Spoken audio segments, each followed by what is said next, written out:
बिस्मिल्लाहिर्रहमानिर्रहीम। इत्तला के मुताबिक कादसिया के भगोड़े फारसी बाबल के खंडरों में इकट्ठे हो रहे थे। इसलिए साद बिन अबी वकास ने मुजाहिदीन के दस्तों को जो उनके साथ थे मुहासरे की तरतीब में कर लिया और उनसे कहा कि मुहासरे के इशारे पर हल्ला बोल देना है। मुजाहिदीन एहतियात से आगे बढ़ने लगे। जितने आदमी अंदर हैं सब बाहर आ जाएं। करीब जाकर साद बिन अबी वकास रजी अल्लाह तआला अन्हु ने ऐलान करवाया, लड़ोगे तो किसी एक को भी जिंदा नहीं छोड़ा जाएगा। बाहर आकर हथियार डाल दोगे तो तुम्हारी हैसियत और इज्जत बरकरार रहेगी। बाबल के खंडरात वसी और अरीज इलाके पर फैले हुए थे। हर तरफ से ऐलान किए गए लेकिन कोई जवाब ना आया। आखिर एक ज़ईफुल उमर, दूध की मानद सफ़ेद दाढ़ी, स्याह चुगे में मलबूस, झुका झुका अपने कद से लंबे असा के सहारे बाहर आया। साद बिन अबी वकास ने उसे देख लिया और आपने एक मुहाफिज से कहा कि इस बुजुर्ग को उनके पास ले आए। वह बूढ़ा करीब आया तो साद घोड़े से उतर कर उससे मिले। ए अरबी सालार, सफ़ेद रीश बुजुर्ग ने कहा, किसे पुकार रहे हो? वो सब भाग गए हैं। जिस फौज के अफसर भाग उठे उस फौज के सिपाही मैदान में कैसे ठहर सकते हैं? इन खंडरों में घूम फिर कर देख लो, कुछ जख्मी सिपाही पड़े कराह रहे हैं और अपने उन साथियों और अफसरों को कोस रहे हैं जो उन्हें इस हालत में छोड़कर भाग गए हैं। इसके अलावा 4 नौजवान लड़कियां हैं जो अपनी ही फौज के आदमियों की दरिंदगी का शिकार होकर इधर उधर पड़ी हैं। साद बिन अबी वकास रजी अल्लाह तआला अन्हु ने सफ़ेद रीश बूढ़े की तरफ देखा और पूछा, तुम यहाँ क्या कर रहे थे? मेरी तो उम्र यहीं गुजर गई है, बूढ़े ने जवाब दिया। मेरा खानदान मजहब परस्त था, मुझे कुछ याद नहीं कि मैं कब यहाँ आया। बाप दादा का बसेरा इन्हीं खंडरों में था। एक एक करके सब मर गए हैं। मेरी उम्र 100 साल से कुछ ज्यादा है। साद बिन अबी वकास रजी अल्लाह तआला अन्हु और उनके साथी इस बुजुर्ग की बातें बड़े गौर से सुन रहे थे और उन पर ऐसी कैफियत तारी होती जा रही थी जैसे उस बूढ़े की बातों से मशहूर हो रहे हों। मैं बदायूं जाता रहता हूँ, बूढ़े ने कहा। शाही महलात को देखता हूँ, बादशाहों की शान शौकत भी देखता हूँ। उस शराब की बू भी सूंघी है जिसका नशा बादशाहों को हुदा बना देता है और उन हसीनो जमील दोशीज़ाओं को भी देखा है जिनसे वो लज्जत और सुकून हासिल करते हैं। फिर मैं बाबल के उन खंडरों को देखता हूँ और सोचता हूँ कि इंसान अपने आप को क्या क्या धोखे और फरेब देता है कि उसे अपने अंजाम का ख्याल ही नहीं आता। बूढ़े ने कहा, मदाइन में यहूदी राहब भी हैं, वो जादू के माहर तस्लीम किए जाते हैं। मुझे यकीन है कि मदाइन का बादशाह उनसे जादू के जरिए मदद ले रहा है। मैंने एक रोज एक यहूदी राहब को शाह फारस के महल से निकलते देखा था, जिससे मुझे शक हुआ कि बादशाह उन लोगों का सहारा ले रहा है। मुझे नजर आ रहा है कि फतह तुम्हारी होगी और सुल्तनत फारस का तख्त तुम्हारे कदमों तले होगा। सब अल्लाह के इख्तियार में है। साद बिन अबी वकास रजी अल्लाह तआला अन्हु ने कहा, हमारे पास इतनी फौज नहीं जिस पर हम तकब्बुर करें। हम अल्लाह का हुक्म लेकर आए हैं और उसी की पैरवी करते हैं और फिर अंजाम उसी की ज़ाते बारी पर छोड़ देते हैं। मैं नहीं कह सकता कि फतह हमारी होगी, कौन जाने अल्लाह को क्या मंजूर होगा।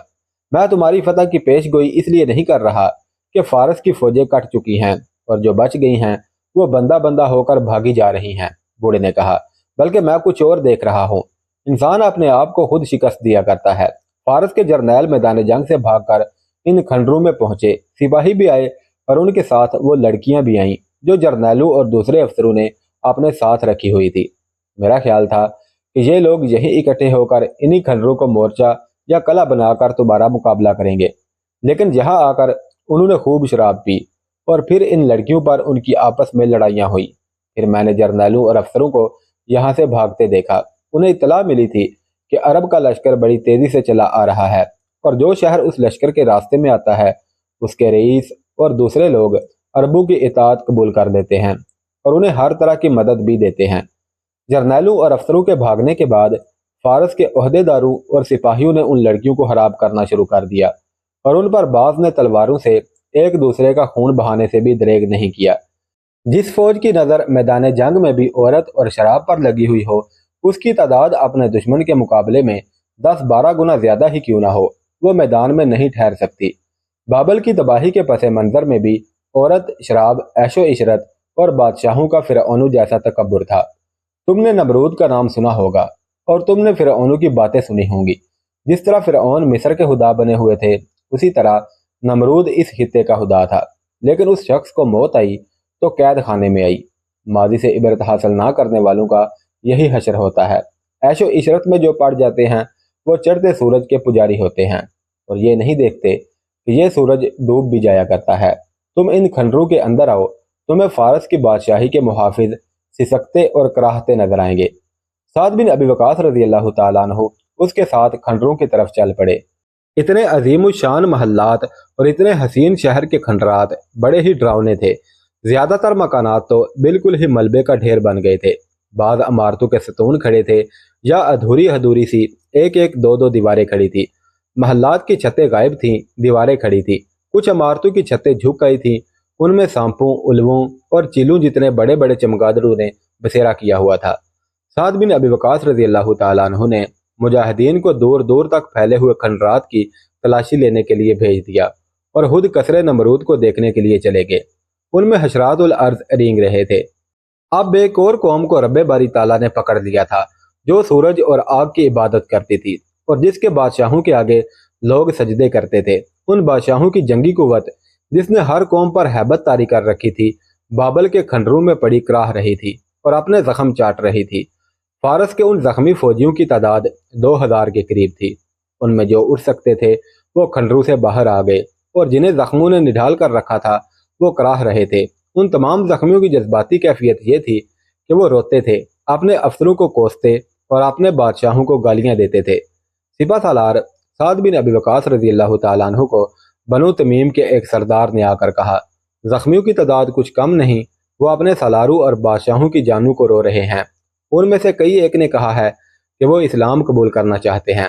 बाज़ ने कहा है कि वो अपने पूरे पूरे ख़ानदान समेत मुसलमान हो जाएंगे। नहीं, साद बिन अबी वकास रजी अल्लाह तआला अन्हु ने कहा, वो अपनी जानों के खौफ से इस्लाम कबूल कर रहे हैं। वो समझते हैं कि हम उन्हें इसी हालत में पड़ा रहने देंगे और ये जख्मों से खून बह जाने से मर जाएंगे। अगर इस हालत में हमने उन्हें मुसलमान कर लिया तो ये जबर होगा और ये लोग दिल से मुसलमान नहीं होंगे।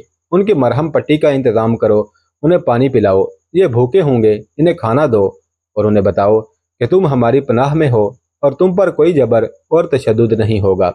उनसे हथियार ले लो और उनसे घोड़े भी ले लो।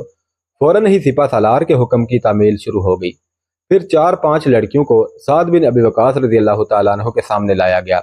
वो नोखेज और बहुत ही खूबसूरत दोशीज़ाएं थीं, एक से बढ़कर एक दिलकश और हसीन थी, लेकिन उनकी जिस्मानी हालत इतनी बुरी थी कि उनसे चला नहीं जाता था। वो इस खौफ से चिल्ला रही थीं कि मुसलमान भी उनके साथ वही सलूक करेंगे जो इन खंडरों में उनके अपने फौजी अफसर और ओहदेदार मैदान जंग से भाग कर करते रहे थे। साद बिन अबी वकास रजी अल्लाह तआला अन्हु ने उन्हें तसल्ली दिलासा दिया कि उनके साथ वैसा सलूक नहीं होगा, लेकिन सब की सब एक ही रट लगाई जा रही थी कि उन्हें जान से मार दिया जाए। क्या तुम अपने घरों को जाना चाहती हो? उनसे पूछा गया। नहीं, सब ने बारी बारी कहा, हम में से कोई भी जिंदा नहीं रहना चाहती। मैं तुम्हें ऐसी जिंदगी दूंगा कि तुम सब जिंदा रहना चाहोगी। साद बिन अबी वकास रजी अल्लाह तआला अन्हु ने कहा, तुम हमारी औरतों के साथ रहोगी, कोई मर्द तुम्हारे करीब से गुजरेगा भी नहीं। साद बिन अबी वकास रजी अल्लाह तआला अन्हु के हुक्म से उन्हें घोड़ों पर बिठाकर पीछे औरतों के पास भेज दिया गया। मदाइन दरियाए दजला के सामने वाले किनारे पर आबाद था और बुहर शेर उसके बिलमुकाबल इस तरफ वाले किनारे पर वाक़या था। मुअर्रखों ने लिखा है कि मदाइन और बुहर शेर एक ही शहर था जिसके दरमियान से दजला बहता था, इसलिए शहर के दोनों हिस्सों के नाम अलग अलग रख दिए गए थे। मदाइन की दरिया की तरफ वाली दीवार दरिया से 2.5-3 फरलांग दूर थी। बारिशों के मौसम में दरिया में सैलाब आ जाया करता तो पानी शहर की दीवार तक पहुंच जाया करता था। वो इलाका नशीबी था, इसलिए वहां पानी जमा रहता और वसी तालाब बने रहते थे। वहां दरख्तों की बहुतात थी और हरे सरकंडों का जंगल भी था। माहीगीर और मलाह दरिया के किनारे अपने अपने कामों में मसरूफ दिखाई देते थे, लेकिन वो उन वसी तालाबों की तरफ नहीं जाते थे क्योंकि उस इलाके में उनका कोई काम नहीं होता था और इसलिए भी कि यह इलाका खतरनाक भी था। उन तालाबों में पानी के अफरीद देखे गए थे, 3-4 बड़े मगरमच्छ और इतने ही छोटे मगरमच्छ थे। उनके अलावा एक अजदहा भी देखा गया था जो पानी में रहता था। यह 20-22 फुट लंबा और 1 फुट से ज्यादा मोटा सांप था। यह पानी में रहने वाली नस्ल से था जो दरख्त पर भी चढ़ जाया करता था। भेड़, बकरी और इंसान को सालम निगल लिया करता था। यह अफरीत ना होते तब भी यह इलाका बड़ा ही डरावना लगता था। रातों को यहाँ उल्लुओं की आवाज़ें सुनाई दिया करती थी और दिन को दरख्तों पर गिद्ध बैठे रहते थे और बड़े चमगादड़ दरख्तों से उल्टे लटके रहते थे। उन सैकड़ों चमगादड़ों की चीखती हुई आवाज़ें दिन के वक्त भी डरा दिया करती थी। लोग कहते थे कि उस इलाके में जिन्नात और चुड़ैलों का बसेरा है। बहुत दिनों से रात को दरख्तों के घने झुंड में روشنی نظر آنے لگی تھی جو کچھ دیر نظر آتی اور غائب ہو جاتی تھی۔ ماہی گیروں اور ملاحوں نے مدائن کے لوگوں کو بتایا تھا کہ ان درختوں اور سرکنڈوں کے گھنے جنگل میں ایک کٹیا ہے جو پہلے نہیں ہوا کرتی تھی۔ رات کو شہر کے لوگوں نے دیوار پر چڑھ کر دیکھا اور انہیں وہاں روشنی نظر آئی تھی۔ ہر رات لوگ شہر پناہ پر چلے جاتے اور ادھر دیکھتے تھے۔ لوگ کہتے تھے شہر پر بہت بڑی آفت آنے والی ہے۔ آفت تو آ چکی ہے، بزرگ کہتے تھے۔ عرب کے مسلمان آسمانی آفت کی طرح آ رہے ہیں، ہماری فوج آدھی بھی نہیں رہی، اور جو ہے وہ نہ جانے کہاں کہاں پناہیں ڈھونڈ رہی ہے۔ لوگوں کے یہ خوف اور اندیشے شاہی محل تک پہنچے تو وہاں سے یہ حکم جاری ہوا کہ شہر کا کوئی شخص دن کو یا رات کو شہر پناہ پر نہیں چڑھ سکتا، اور اگر کوئی پکڑا گیا تو اس کی وہیں گردن مار دی جائے گی۔ شاہی محل میں شاہ فارس یزدگرد، اس کی ماں نورین اور سوتیلی بہن قرآن کو معلوم تھا کہ دریا کے کنارے اس خطرناک دلدلی علاقے میں راتوں کو جو روشنی دکھائی دیتی ہے وہ کیا ہے۔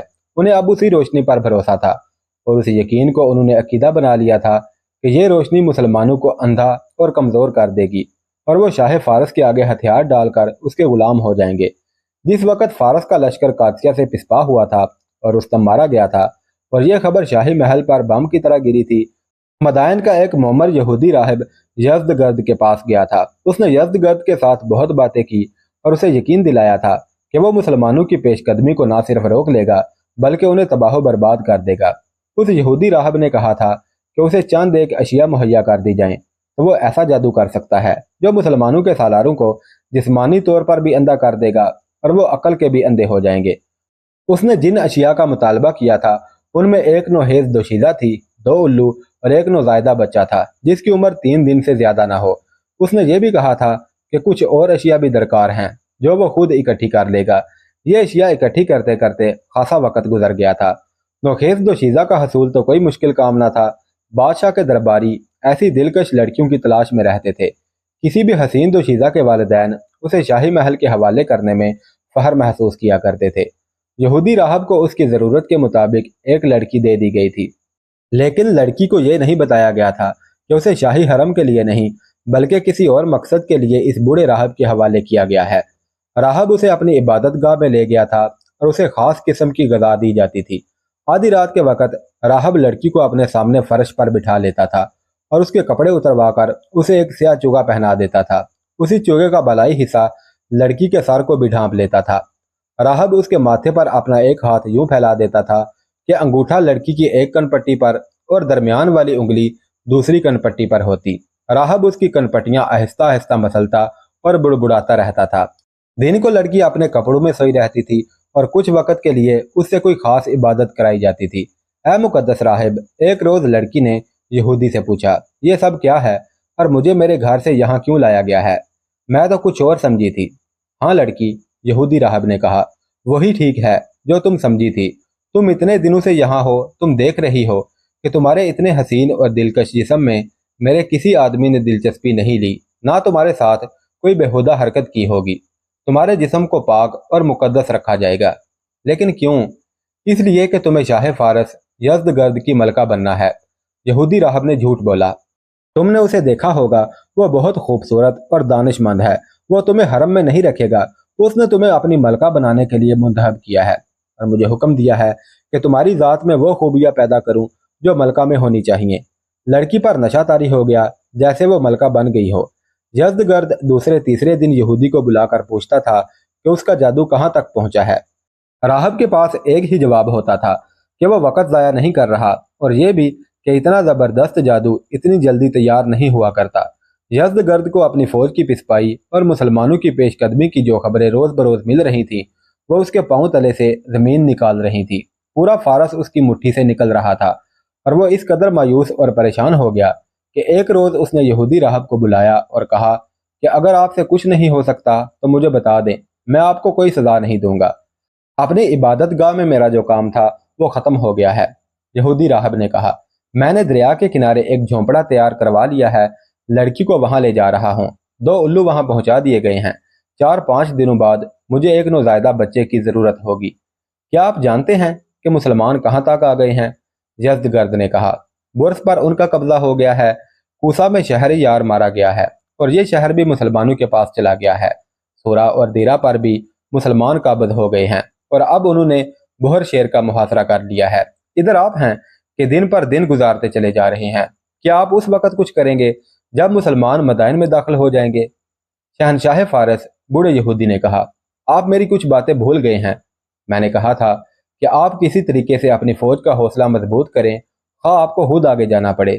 مجھے یہ توقع تھی کہ ہماری فوج کہیں نہ کہیں مسلمانوں کو روک لے گی اور کچھ دن روکے رکھے گی اور مسلمانوں کی پیش قدمی تیز نہیں ہوگی اور میں اتنے وقت میں اپنا کام مکمل کر لوں گا، لیکن ہماری فوج نے کہیں بھی قدم جمانے کی کوشش نہیں کی۔ جادو اگر ایک انسان پر کرنا ہو تو ذرا سی دیر میں ہو جاتا ہے، لیکن ایک لشکر کو جادو کے زور پر روکنے کے لیے بہت وقت درکار ہوتا ہے۔ اس جادو کی تیاری میں اپنی جان کا بھی خطرہ ہوتا ہے۔ اگر میں آپ کو خوش کرنے کے لیے جلد بازی کروں تو جادو کمزور ہونے کی وجہ سے بیکار ہو سکتا ہے، اور یہ بھی ہو سکتا ہے کہ جادو الٹا اثر کر جائے۔ اس صورت میں آپ کی تباہی کا عمل اور تیز ہو جائے گا۔ آپ یہ کام کریں کہ بہر شیر میں کمک بھیجیں تاکہ محاصرہ لمبا ہو جائے۔ اپنی فوج کو پیغام بھیجیں کہ غیب سے مدد آ رہی ہے، جم کر لڑیں۔ یہ تھا وہ جادو جس کا ذکر قرآن پاک میں آیا ہے اور جسے اللہ تعالیٰ نے اپنے دو فرشتوں ہاروت و ماروت سے منسوب کیا ہے، اور اس کے ساتھ ہی اسے شیطان کا کام کہا ہے۔ یہودی جسے اللہ تعالیٰ نے دھتکاری ہوئی قوم کہا تھا، اس جادو کے پیچھے پڑ گئے۔ یہودی کی فطرت میں ہے کہ وہ ہر اس کام کو پسند کرتا ہے جس کام میں شیطان کا عمل دخل ہو۔ جیسا کہ پہلے بیان ہو چکا ہے کہ یہودی مسلمانوں کے جانی دشمن تھے، انہوں نے مسلمانوں کے خلاف جادو کا استعمال بھی کیا۔ رسول کریم صلی اللہ علیہ وسلم پر انہوں نے جادو بھی چلایا اور دھوکے سے زہر بھی دیا۔ اس کے علاوہ جہاں کہیں مسلمانوں کو کامیاب ہوتے دیکھا، وہاں زمین دوز کارروائیوں سے مسلمانوں کو نقصان پہنچانے کی کوشش کی اور مسلمانوں کے دشمنوں کو ہر طرح سے مدد دینے کی اور ان کے ہاتھ مضبوط کرنے کی کوشش کی، اور وہ آج تک ان کوششوں میں مصروف ہیں۔ یہ بوڑھا یہودی راہب یزدگرد کو جادو کا سہارا دے رہا تھا۔ یہ نہیں بتایا جا سکتا کہ وہ واقعی جادو کر رہا تھا یا جادو چلانا جانتا بھی تھا یا نہیں، لیکن وہ یزدگرد کا حوصلہ مضبوط کر رہا تھا اور اسے اکسا رہا تھا کہ وہ اپنی فوج کا حوصلہ مضبوط کرے۔ اس نے یزدگرد پر اپنا اثر ڈال لیا تھا، اثر بھی اتنا جیسے اسے ہیپناٹائز کر لیا ہو۔ اسی رات یہ بوڑھا یہودی اس لڑکی کو شہر سے باہر دریا کے کنارے اس علاقے میں لے گیا جس میں سیلابی پانی کے تالاب بنے رہتے تھے اور جہاں درختوں اور سرکنڈوں کا گھنا جنگل تھا۔ وہاں اس نے ایک کٹیا بنا لی تھی جس میں زیادہ تر لکڑی استعمال کی گئی تھی۔ اس کا ایک جوان سال چیلا بھی اس کے ساتھ تھا۔ وہاں انہوں نے اپنے لیے اور لڑکی کے لیے کھانا پکانے کا اور بستروں کا انتظام بھی کر لیا تھا۔ ان کا زیادہ تر کام رات کو کٹیا کے باہر ہوتا تھا۔ راہب نے 2 الو بھی پکڑ رکھے تھے، انہیں کوئی ایسی غذا کھلاتا تھا کہ وہ اڑ کر کہیں جاتے ہی نہیں تھے۔ کٹیا میں ہر وقت لوبان کی دھونی جلتی رہتی تھی۔ رات کو راہب لڑکی کو سیاہ چگا پہنا کر 2 زانو بٹھا لیتا تھا، ایک الو اس کے دائیں کندھے پر اور دوسرا بائیں کندھے پر بٹھا دیتا تھا۔ کٹیا میں ایک فانوس جلتا رہتا تھا، وہ اس کی روشنی تھی جو لوگوں کو دور سے نظر آتی تھی اور اسے وہ پراسرار روشنی سمجھتے تھے۔ یہ تو کوئی بھی نہیں سوچ سکتا تھا کہ یہاں کوئی انسان آباد ہے۔ کچھ دنوں بعد لڑکی نے بوڑھے راہب کے اشاروں پر بولنا شروع کر دیا۔